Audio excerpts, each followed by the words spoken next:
Hello everybody, it's Denise Tierney, Season 1, Episode 2 of How to Do Your Own Hair in the Time of the Plague.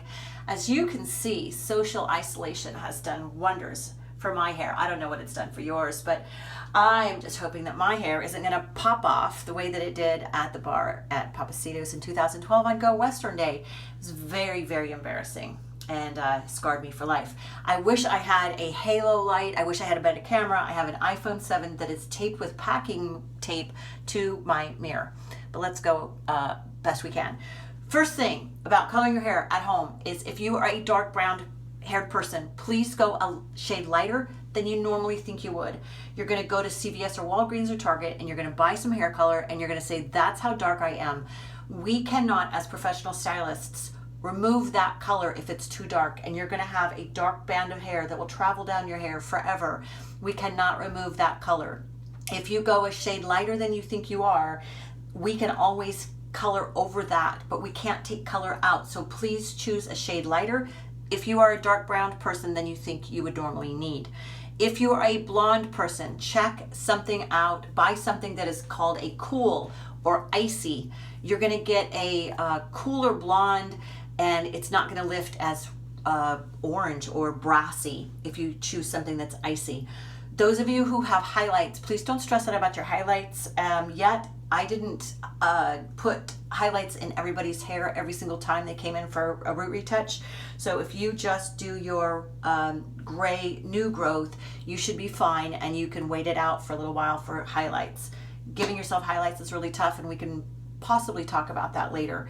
All right, first thing you're going to do when you're going to color your hair is break your hair up into 4 sections, starting at the crown of your head, and you're just going to part off down the center of your hair, and from the crown right here, back from behind your ear, and you're just going to section your hair in 4 sections. And I'm just going to pretend like I'm doing that here, and I'm going to move this hair back here, and you're going to take this quadrant and this last quadrant here, like that.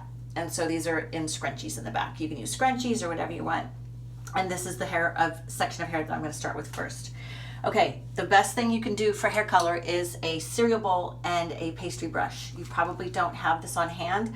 Hair color is much easier to put on with a bowl.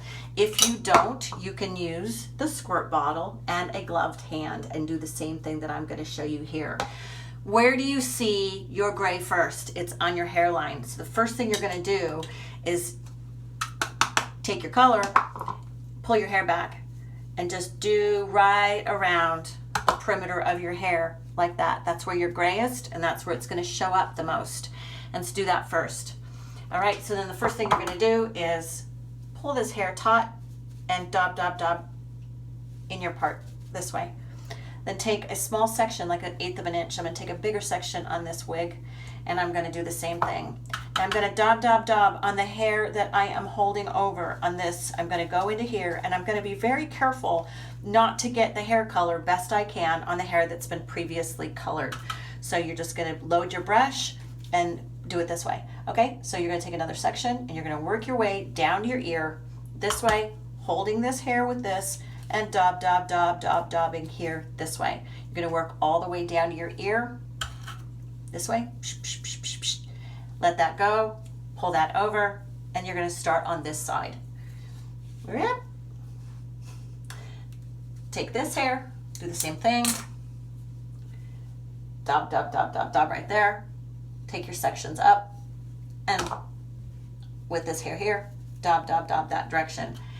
Don't worry about the hair in the back. This stuff, nobody's going to see your new growth back here, and it just doesn't matter. So I'm going to make it easy on you. Instead of having to try to teach you how to do your hair in the back, because it's kind of hard, you're just going to do this, and you're going to lift your hair up, and where you have hair showing, you probably don't have much gray there, you might have a little bit, but just around the perimeter of your hair, lower your brush, and do this around the perimeter of your hair. Don't worry about this section right here. I had clients who'd come in who'd been coloring their hair, and their new growth hadn't been colored for that much. It just doesn't matter.